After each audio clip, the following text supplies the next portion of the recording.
Yo, Yo, what's going on, man? what's good, King? We here, man. Yeah, finally after Instagram try to do the dirt. Yeah, I pulled up and it kept saying like it was trying to refresh. So when I saw it, doing that a whole bunch, I was like, yeah, maybe it's down. Give it like 10, 15 minutes and we'll try it again. And we here right now, man. So I'm glad it all worked out, man. What's good, my brother? I'm good, man. I know I'm just out here trying to do my thing, man. That's it. That's it, Hey, you, man. you ain't trying, man. You doing? For real. So yeah, let's get into it, man. This is a special edition of Soul Chat. We got multi-platinum, worked with everybody who's anybody in the music industry, Bad Boy Hitmen, uh, Trey Songz, music director, drummer, got a residency at Dry's. Like, Dre's, yeah. I mean, like, what hasn't this guy done? Anytime you hear first take, that's him. Yes, So sir. the Amadeus is here, man. Amadeus, Yeah. thank you so much for tapping in. No doubt, my brother. I appreciate you, man. Salute to you and your platform. I know we've been trying to, make this happen for quite some time now, and I always say it all the time. Patience is key. So I'm grateful of you being patient. And we had to create a special edition for me because on the weekends I'll be trying to escape the world, man, and enjoy my family. You know what I mean? So I appreciate you changing the day to a weekday so that we can make it happen. Yeah, no doubt, man. Like, whatever anyone needs, man. I'm very flexible, so it's no problem at all. But yeah, let's just get into the beginning, man. Like, so where did the your love for music originate from? I think, for me, I fell in love with hip hop, man. I fell in love with hip hop as a little kid. I can't recall how old I was, but I used to have the radio and I can listen to, I think Hot 97 was happening back then, 98.7 was happening. WBLS is really popping. So those are a few of my favorite stations that I would listen to, on 4 o'clock, 5 o'clock, the after hours when the DJs would spin Funk Master Flex, Red Alert, DJs of that nature, DJ Clue, you know what I mean? So that was pretty much like my introduction, man. And I again fell in love with hip hop. Didn't really have any aspirations or desires to be a musician or a producer. I just loved hip hop, and I always gravitated towards the music, the melodies, and the beats. And then, fast forward, my parents sent me to St. Augustine School of the Arts, and that was a Catholic school. And in that Catholic school, you had to choose a musical instrument. And I selected drums. Again, no desires or wants to become a musician, but it was kind of like love at first sight, and was something that I was naturally gifted in. And as time went on, I was able to see that and really develop.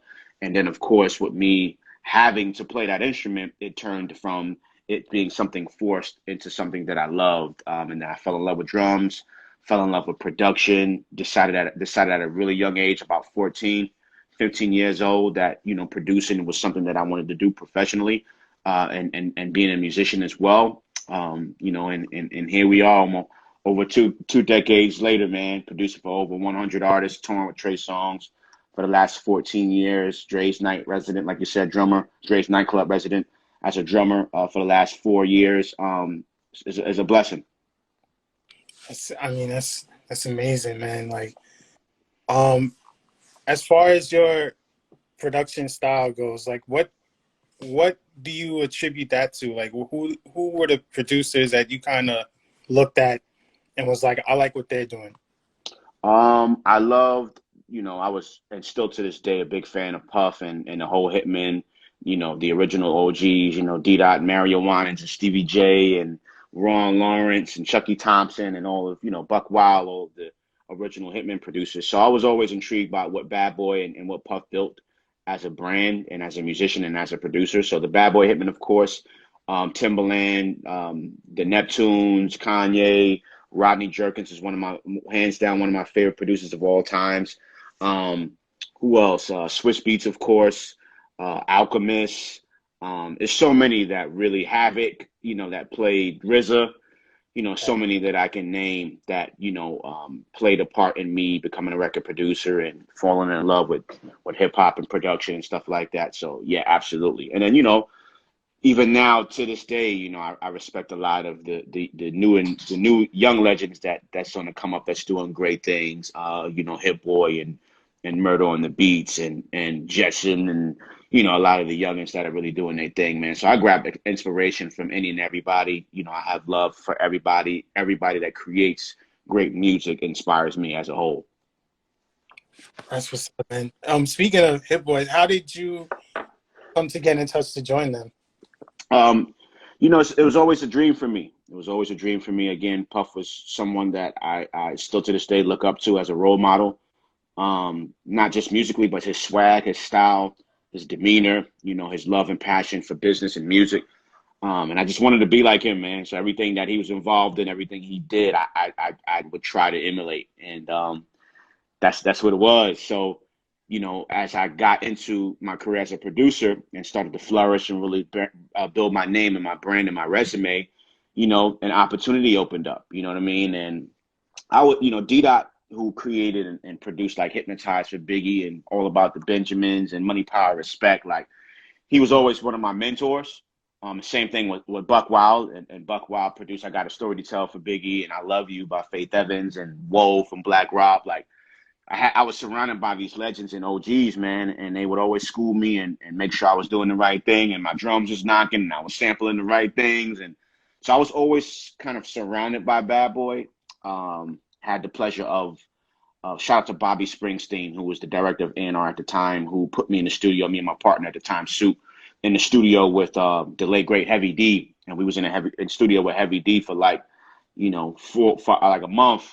And a lot of people don't know, like Heavy D is one of the first people to give Puff a shot. Like Puff was one of Heavy D's dancers, like back in the day, So Heavy D started producing, and Puff would always allow him space at Daddy's house to be able to create and do what he wanted to do. So I had the pleasure of working alongside him. So I was always in the cipher, if that makes sense. And I was working on a project. Shout out to Conrad, who was also an A&R at Bad Boy, they were working on a Sherry Dennis album. And I produced a record on there called Waiting. And it was a really dope record, different from all of the records that she had on there, kind of like a mix between a ballad and a mid. And it was banging, man, and it got Puff's attention. And I remember him asking, like, yo, who made that one? Young kid named Amadeus, man. And he heard of me, because I had pretty much produced for over 50 artists at that time. And then my name kind of started bubbling, around, and got a chance to meet with Fran. And Fran Sparrow was the queen who managed all of the Bad Boy Hitmen producers and ran Puff's publishing company. So we sat down, had a meeting, the opportunity opened up, and the rest was history, man. So it was definitely another dream that come true of me being a part of the Hitmen. And I joined the Hitmen, around the making the band and the Day That He Came and the Day 26 era. Like that's when, I joined the Hitmen, to be clear. So I'm like, one of the youngest to be a part of that legendary team. I mean, just that name associated with Hitman is right in and of itself. Facts. But so where did the name for you of Amadeus come from? I saw the movie, in school as a youngin'. It didn't really resonate then because I was a young kid that was actually forced to watch the movie in school. I didn't care nothing about that movie, you know what I'm saying? But I had to watch the movie. So I watched the movie, and while watching the movie, I realized that we had a lot in common. Talented, of course, gratefully and humbly speaking. He was a clown, very silly, very active, loved attention. Definitely me still to this day. He chased all of the girls around, you know what I mean, in the movie. That was definitely me. I no longer do that, but that was definitely me as a youngin'. So we had a lot in common. And fast forward, like I said, I was a little kid when I saw that movie. So fast forward, young adult producer, was trying to figure out a name for myself. Some people know this and some people don't, but my name was originally A Boogie. I thought it was fire. A lot of people didn't, so I changed it. And I remember, trying out Amadeus. My brother Soup gave me the name, and why don't you go with Amadeus, man? And I'm like, it's all right. It ain't really doing nothing to me, doing nothing for me. It didn't kind of ring a bell for me. But he's like, just try it. And I think we started taking like label meetings and meeting with people, and people started calling me Amadeus. And the more I heard people call me Amadeus, the more it started to have a nice little ring to it. You know what I mean? And as Right. I would hear it, it just seemed pretty powerful, because I know who the original Amadeus was. So it was kind of like, paying homage to the original Amadeus, and then at the same time, kind of wanting to accept the challenge of becoming the new modern, hip hop, pop, R&B Amadeus of our time. You know what I mean? So that's pretty much how the name came about, and I fell in love with it later on down the line. Learned that it means loves God, and that's definitely who I am as an individual, from a spiritual sense. So it just made sense. That's what's up, man. So you get the name, you're part of the Hitmen. You know, for most producers, that's like, all right, I'm good for right then and there. But you like really transformed and went to join, like, working with a who's who of artists, like, J Lo and Fab and Right. Chris Brown, Trey Songz, obviously, and Hmm. so many different people. Who out of all the artists that you worked with, who is your favorite artist to work with, or which one has like the best chemistry when you guys Uh, are together? yeah, it's hard to say, man. It's hard to say. I don't like saying or sharing who my favorite artist is, because I don't create no internal beefs. You know what I'm saying? I don't want anybody feeling any certain type of way. But I can honestly say, if I just had to name a few experiences, maybe, or opportunities that I'm super excited about, I think Chris Brown. I mean, we probably would say we've done the most work on the production side of things. We probably got about 40 records together. I remember we produced 9 on Heartbreak on a Full Moon. We did the record with Dave East, Perfect, which you used in the flyer, which I love. Shout out to Lil Bro for creating that. Yeah, We've Justin Bieber, Christmas Eve, with Chris Brown, J Lo, same girl with Chris Brown. So Chris and I have Tiger, Wonder Woman with Chris Brown, and West Side on their album that they put out together. Fan of a Fan. So we've done a lot of music together. There's a lot of records that we have that haven't been released yet. That I've done with Chris. So definitely got to mention Chris. Um, the ESPN first take is definitely a classic moment. Me ooh, man, being, you know what I mean? Me being a sports fan and a sports lover. Of course, me being representing New York City, New York Giants fan, New York Yankees. I was a Knicks fan. I've struggled with the Knicks, and not even in regards to like playing, like in their success, but more so of like I'm a big Carmelo Anthony fan. right? And I didn't like how they treated him, and how that whole thing went down. Yeah, Um, that's messy, so very, very bad. yeah, so I haven't. I'm working on forgiving them.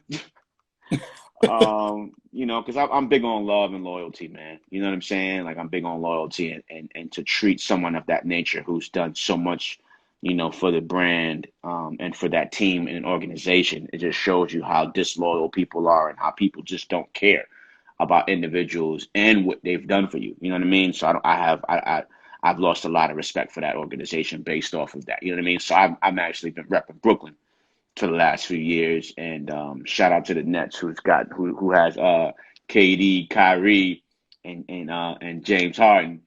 That's Yeah, going they got crazy a, right now, bro. So they got shout a, out to the Brooklyn Nets. yeah, for real. But What up, that's Unc? what's up, man. My uncle's How on did here, that man. even? How did that situation even come about to be able to? I mean, your what you did with First Take is like you hear it every morning, Yes, you sir. know, and it's kind of become the staple. Like as soon as you hear that drop, it's like, all right, it's time. Yeah.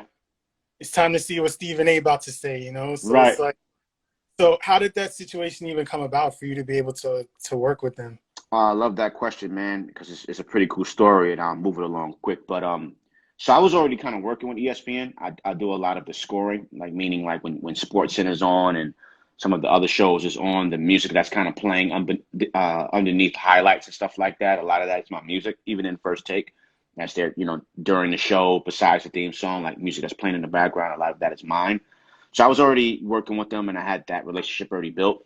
But the First Take theme song idea kind of came along pretty cool. I had the music director, shout out to Kevin Wilson, had reached out to me. He was a college professor that was teaching a course in music, and he wanted me to be a guest panelist for a panel that he was doing at the school in Connecticut. I think it was like West Haven College, New Haven College, something like that. And he called me to speak on the panel. And I remember asking him straight up, like, yo, what's the budget? Because I know colleges got money. You know what I'm saying? And he's like, no, it's no budget. It's like my personal program. I'm not even getting paid. This is like my give back, to Connecticut. It's something that I love to do. So I was like, I'll think about it. Because I had lived from the school that he was working at. I was about 2.5 hours each way. Mm. So I'm like, damn, I'm not going to get paid. I'm not going to get no gas money, man. I don't know, bro. So I was like, I'll let you know. Hung up the phone. And soon as I hung up the phone, I just had this moment like to myself where I had to check myself. I'm like, dude, this dude has called you for so many opportunities, like to score music for ESPN and like from the Sports Center to the shows. Like I've done like Monday Night Football, you know what I'm saying? I've done Thursday Night Football, like so many opportunities, man. And I'm like, how dare you like not look out for him and show up and speak on this panel for a gentleman that's done so much for you in your career as a musician and as a producer. Like how dare you not accept that, even because there's no money involved. He's cutting you plenty of checks. Right. So I called him right back and I apologized. I was like, Kev, my bad, man. I wasn't thinking right, man. Like, whenever you need me, I'll be there. Fast forward, pulled up. Spoke on a panel. The panel was amazing. Met some great students and individuals. Great time. Kev, after it, it's like, listen, I want to take you guys out to lunch. He was like, nothing fancy. Right up the street, there's a Subway. You know what I'm saying? Let's go to Subway, have a sandwich, kick it a little bit, and everybody can head home. So I'm like, bet. I love Subways. I'm in there lit. Give me the tuna. You know what I'm saying? On wheat, Right. double meat. Pause. Salt and pepper, oil and vinegar. Give me the chipotle mayo. You know what I'm saying? Little provolone cheese. You know what I'm saying? Little lettuce. Right. And we sitting. You know what I mean? So we sitting down. We kicking it.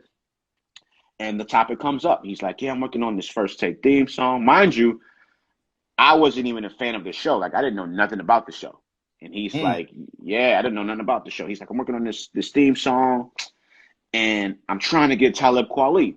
And I'm like, what do you mean? He's like, yeah, I've been trying to reach Kweli. I don't know him. I don't, if there's anybody that knows him, that'll be cool. I was like, that's the homie. Like, I work with Kweli.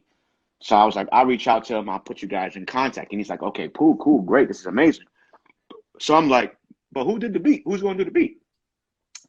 And he was like, yeah, I haven't even like got that far because I'm trying to like reach out to Kweli. And I was like, it was like, ah, and I was like, what's up? I'll put you in touch with Kweli. You let me do the beat. And there it is. And he was like, okay, cool. You know what I mean? And the rest was history. Now, as you can see, it's not Talib Kweli on it. It's supposed to be Talib Kweli and Mos Def. Wow. A Black Yeah. Star First Yes, Take. sir. It was supposed to Wow. be Kweli and first and Mos Def, bro. Mos Def was definitely, we were bumping heads creatively with Mos Def. It started becoming an issue. First, ESPN was like, we don't have time for this. We need to get this done. And so they changed. Wale, of course, being a friend of First Take, a guest on the show a few times, called him up. He was down. Stolly was new to MMG. So he's like, can I put Stolly on? This would be a good look for him. Brought Stolly on, and that's how you got the First Take theme song, man. So that's how that came about. And I love telling that story, and I'm glad you asked me that question because, there's a moral behind that story, and the point of that story is if I would allow myself to be greedy and all about the money and the check and never went and spoke at that college and that school on that panel and never, sat down in Subways to have lunch, with Kev, that opportunity would have never presented itself to me. So I'm grateful that I was able to check myself and humble myself in that moment. Not even knowing that it would be that type of situation and opportunity for me, but just me giving back and speaking to those students, man, and it just opened up, that opportunity and that door, man, and it's definitely been life changing for me, man. So, and I know this is a business. I know this is how we eat, how we provide for ourselves and our loved ones, and take care of ourselves. But it can't always be about the money. Sometimes you got to think about the bigger picture, and create the relationship that can be, part of your longevity as a creative. You know what I mean? So definitely make sure y'all taking that gym, as they say, and be appreciative of that story. And hopefully, you won't run yourself out of a situation or an opportunity, being money hungry. Right. And I see a lot of producers in here. Shout out to everybody. Yeah, so Works. Trilogy, my brother Trilogy in here. PBN producer Trilogy. Kel C is in here.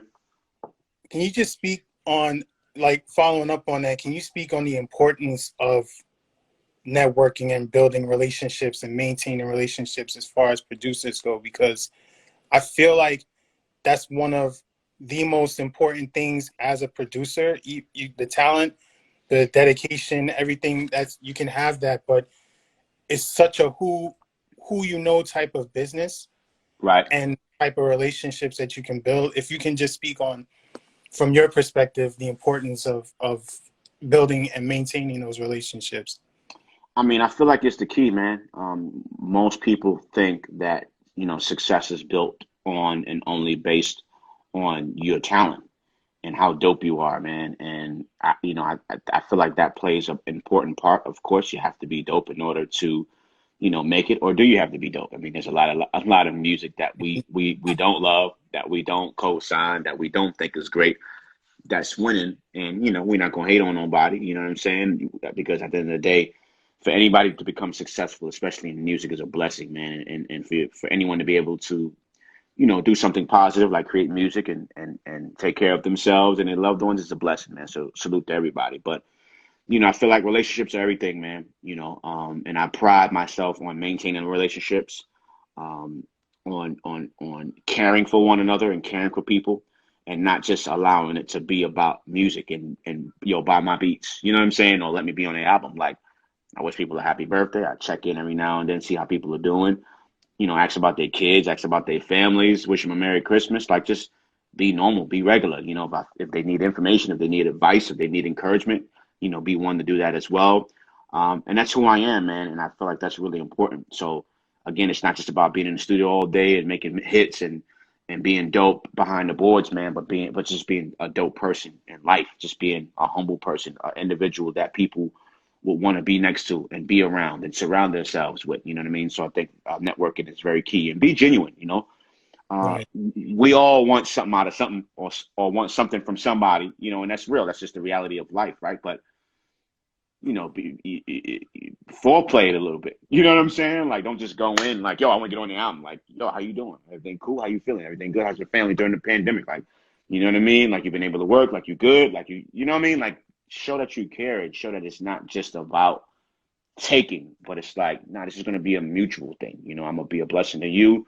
You're going to be a blessing to me, and we'll continue to do that as long as you're willing to maintain this relationship that we've created. So I'm glad that you asked that, because it's definitely very important. And I feel like played a big part in my success and longevity as a CEO, as a creative person. You know what I mean? Because when you see me work with like a Fab or like a Chris Brown or a Trey Songz, or this, it's not like we made one record and it's out. It's like, nah, it's an ongoing thing. I'm on like a few of Fab's albums. I'm on a few of Chris Brown's albums. I'm on a few of, Trey Songz. And, so it's like Keisha Cole, like, you want to build that so that people will like you as a person and as an individual, and they'll call you back, not only just because you're dope, but call you back because you're cool and you're a fun person to be around and you're a great person to work with and you're a person of integrity. You know what I'm saying? Right. I mean, you said it all right there. That's so important. I mean, not even for the business, not even just for the business, but just as a person in general, dealing with Right.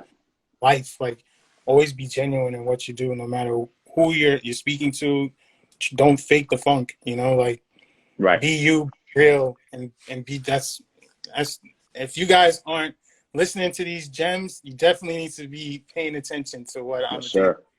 Yes, sir. So you've been blessed enough to transition not only to be a producer, but to be a music director for Trey Songz. How did you transition to that, and what difficulties were involved with that? Because I know it's it's got to be something that's different. That's not, you know, the the norm of what you were doing beforehand. So Right. how was that? It wasn't that bad. I mean, prior to me producing, I was a musician first. I was a drummer first. So it's kind of like me really honestly being in my element. And that whole music directing opportunity came about of from me and Trey and Mike Jones being in the studio in Houston, creating a record. It was a record called I Know that I had produced for Mike Jones, and Trey Songz is featured on it. And this is like Trey first album, with the braids, you know what I mean, fresh out the gate Trey. So, we was kind of everybody was kind of new to the scene in a way, and the music that he was making, I just said to him straight up, like, bruh, what you're making is really soulful, really heartfelt. In due time, you're gonna need a live band, in support of you on stage, rocking out with you, bro. Like, and when you do call me, and I just kind of put that out there and left it as it was. And a year later, I got a call from his manager at the time, shout out to Delonte Murphy, and he's like, "Yo, you ready to put the band together for Trey?" And I was like, mm. And he was like, "What do you mean, no?" I was like, "Nah, G." He's like, "Well, you told Trey that you was gonna put his band together." You know what I mean? And I was like, I kind of put it out there, but I didn't know nothing about being a music director. I didn't know anything about being a band leader. Only thing I knew about was performing and playing drums. And I kind of spoke something into existence and didn't think that it would really happen. Like, you're part of the music industry as a producer as well. So, people say things, people say they're going to do things and don't be men and women of their words. So me putting it out there, I just thought it would go in one ear and out the other. I didn't think it would actually come into fruition. So when it did, I'm like, oh shoot, what am I going to do now? So it was a real defining moment. I tried to push off the MD role to my big brother, who was already a music director for like Casey and JoJo and Leela James. And I'm trying to hand over the job to him because he was already doing that. And I'm like, you be the music director, I'm gonna play drums. And he's like, nah, bro, how you think I got to where I'm at today? Like somebody had to believe in me. Like Case believed in me. Casey and JoJo believed in me. Leela James believed in me. And Trey Songz believes in you. You know what I'm saying? Without even showing him, without even proving it. He's like, you said it. You was the first to bring this to me. I want to take you on the road. And it was a real defining moment, man. I never put a band together. He never had a band. And it was the perfect opportunity for us to grow together as a musician and as an artist, man. And it was one of the most amazing experiences ever. And it was great. And we toured almost the entire world for the last 14 years. We opened up for Jay-Z on the Blueprint 3 tour, opened up for Usher on the OMG tour, tour with Nicki Minaj, did the Between the Sheets tour with Tyga and Chris Brown, BET Awards a bunch, 106 and Park a million times. So many things, man. So many things, man. Jimmy Kimmel, like The View, like it's crazy, bro. The Today Show, and it just started with an opportunity and a dream, and we worked. And so the other answer to the other part of the answer to your question, definitely a lot of challenges, man. Like Can I definitely imagine? a lot of challenges, man. When it comes to putting together a show, you want to put together the best experience possible for the fans and for the world. And no one is perfect, and you don't know what it is that the world wants. So you kind of gotta go with your gut and think about what you think the audience or the world would want to see at the show, and put together what we call the best experience possible, which is why we call ourselves the Trey Songz experience. But stuff happens, man. Accidents happen on the show, wrong songs, me play the wrong part, me tell Trey it's the wrong song, my in-ears that I hear through goes out, and we lose the beat. Trey's goes out, he lose the beat, we can't hear. Like, it's so many things we can talk about that happens on stage that people have no idea happens, and you would never know because you have to remain professional and keep pushing and keep going as if nothing ever happened. So I can tell you stories and stories and stories about things that happened in life and on tour that were crazy, bro. But it all comes with the territory, man, and I'm grateful, man. And shout out to your cousin, um, Ray. Hey, yeah, shout Shout out out to to your Ray. cousin Ray. Yo, Ray has known me um damn near pretty much like all my life. My god sister Cherise grew up in the same building as her. So my family and her family became really close and really close friends. So I know Ray, I know, Rhea, you know what I Yeah, mean? Like the Nicole, the whole squad, Miss Bush, you know what I mean? Mama Bush. So yeah, that's fam right there. And she heard a lot of these dreams coming up, you know what I mean? And she actually, wrote it, you know what I mean? So that means a lot coming from her because she knows me very, very well. Like she knows, like before it was an Amadeus, I ain't gonna say my name, but she knows, she knows that person that, was playing in drums in church and getting dressed up every Sunday and, talking about it and talking about what I'm gonna do and what I'm gonna be and watch and watch. She heard that.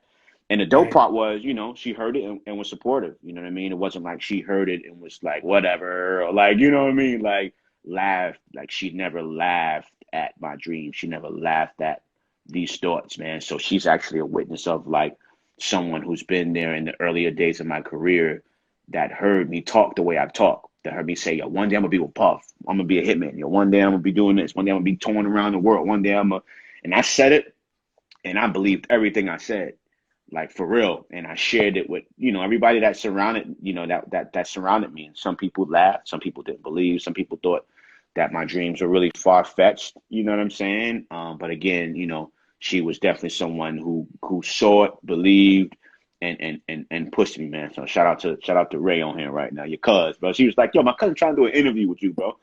Like you better make. I was like, nah, we already. Like she's like, yo, you better do the interview, yo.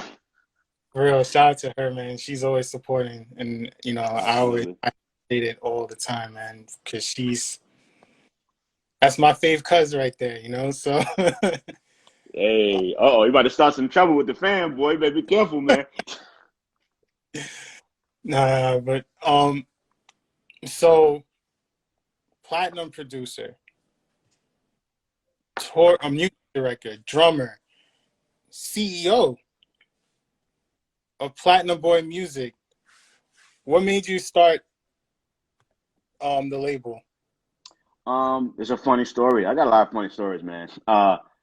So I wouldn't say by accident, but I started it by sitting in the ASCAP office. Um, and this is like 2000, bro. And they were like, you need a name for your publishing company.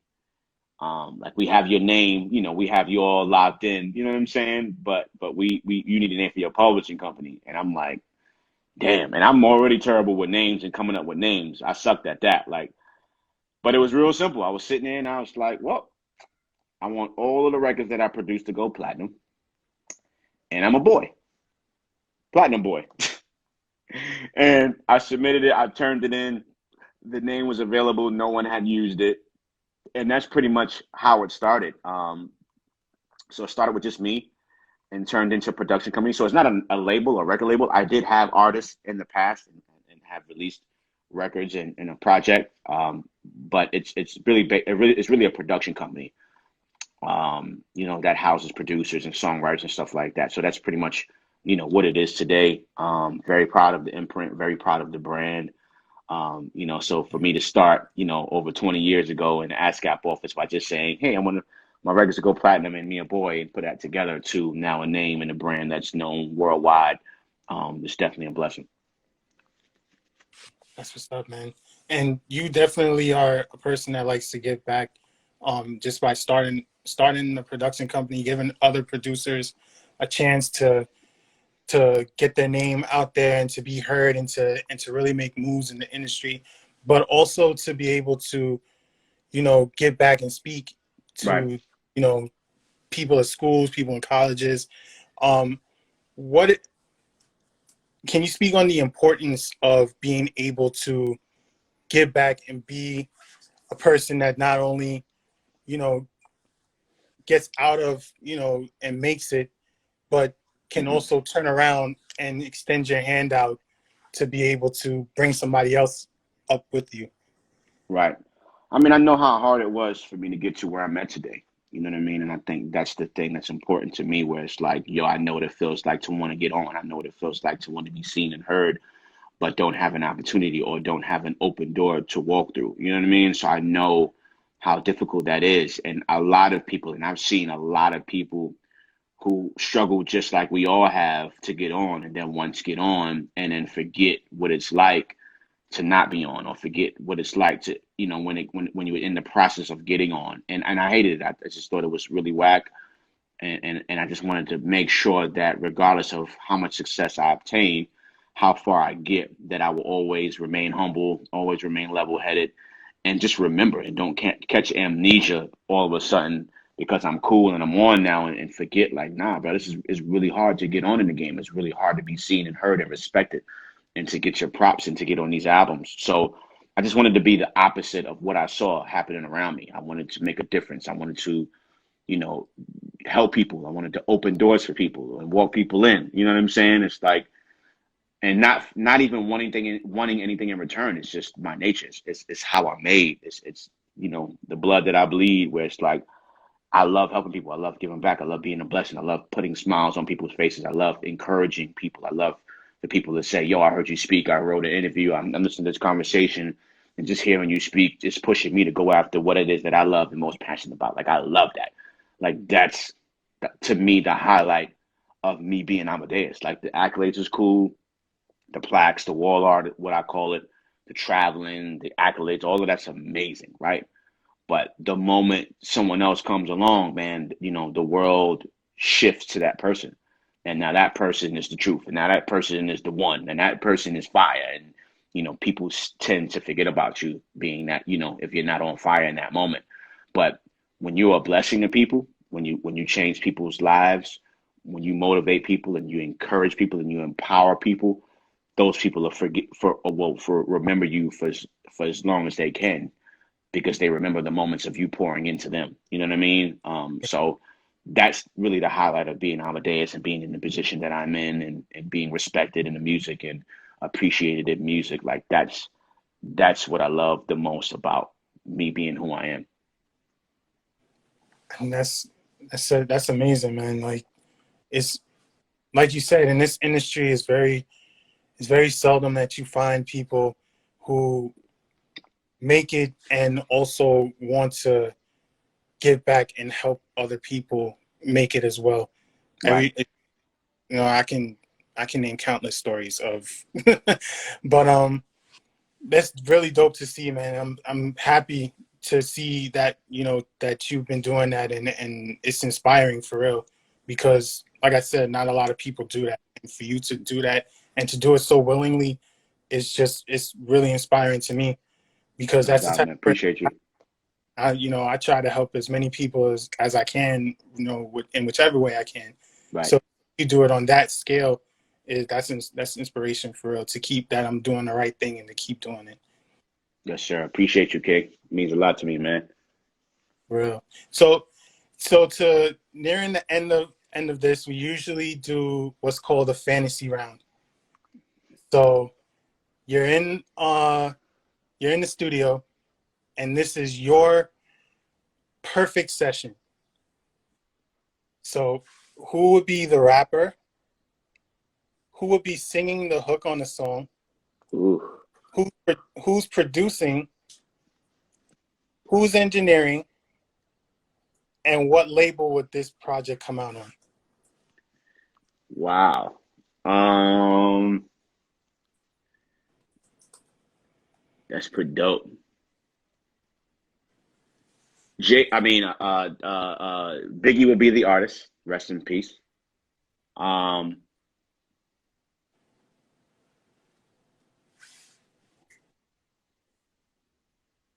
Faith will be on the hook. Biggie and Faith. Okay, I will produce it of course. along. I will produce it, but I will produce it alongside Puff. Nice. Um, I think I would have Guru engineer it and mix it. Nice. Um, and it will come out on Platinum Boy Music / Bad Boy Worldwide. There you go. And that was pretty fun, bro. Like I've never gotten asked anything of that nature, and that's genius. That wow, I like that, bro. That's pretty cool. So in Amadeus' perfect studio session is Biggie and Faith on the song, produced by him and Puff, engineered by Guru, and it comes out on Platinum Boy Music / Bad Boy. That's Yes, sir. full circle right there. Yes, sir. Yes, sir. Imagine that. Yeah, that would be. And then to take it to the next level, right? You always gotta be extra.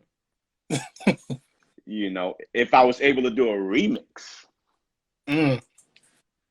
it would be Big featuring Jay-Z, Pop, Big L, Phew.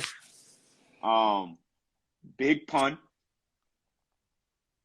woo, I'm missing somebody. Let me see. Phife Dawg from Tribe, Man. Nipsey Hussle, right? And then I would add kind of on some We Are the World. So the first hook, I'll keep Faith on it. I'll let Faith do ad libs throughout the whole song. Mm. I'll put Usher on the first hook. I'll put Trey Songz on the second hook. And I'll put Chris Brown on the third hook. It's like that'll break the Crazy remix.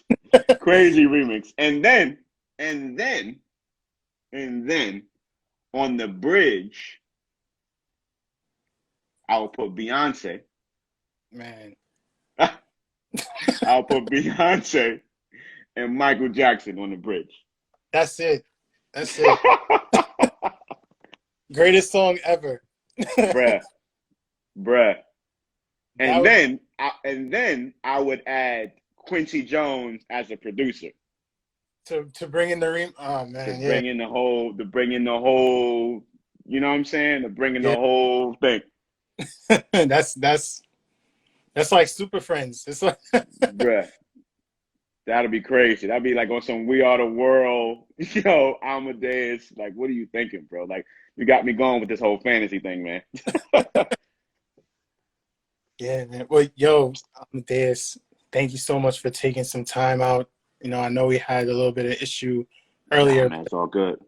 Thank you for rocking out and dropping gems. And, this platform was started because I wanted to be able to give producers a chance to be heard outside of their music.